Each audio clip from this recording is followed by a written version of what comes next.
some founders, like serial entrepreneurs, don't need as much hands-on support, whether that be around like hiring or like go-to-market, where like first-time founders, you know, they've not done this before, so you need to actually allocate more time.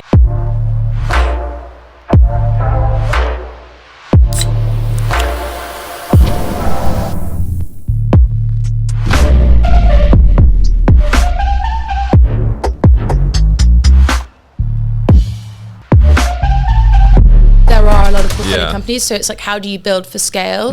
The ones that we're on boards with, obviously we're on boards, but we have a Telegram group with every single portfolio company that's super active. We also have a portfolio Telegram group where we like have broadcast messages or people can ask different questions.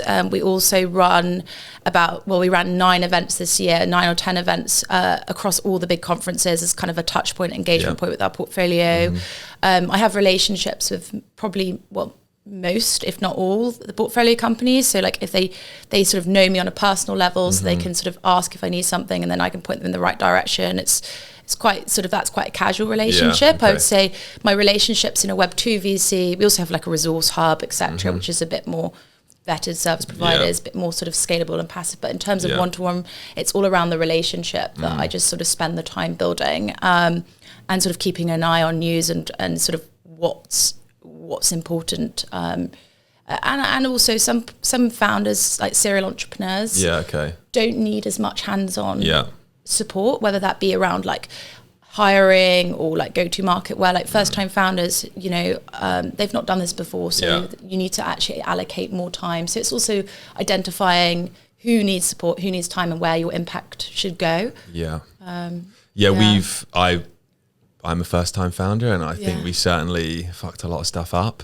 I think it's you don't know what you don't know, and I think hiring was a tricky one for me for a long time. Like I think at least at the beginning, you've got to get some people just to care about what it is that you do. So we were hiring people that we knew, and that worked really well in some instances and less well in other instances, and moved past that, but that was tough lessons to learn. I think probably a bit of a distraction at points as well. And I think now we've got a much better process of, we moved away from like job descriptions to here's what you're going to do in your first 30 days, here's what you're going to do in your 60 days and 90 days. And that is the job description. 100%. Just like solving a problem for us, not we need you to do this thing.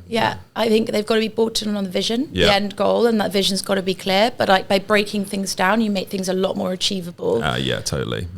Without a goal, you can't score, right? Yeah.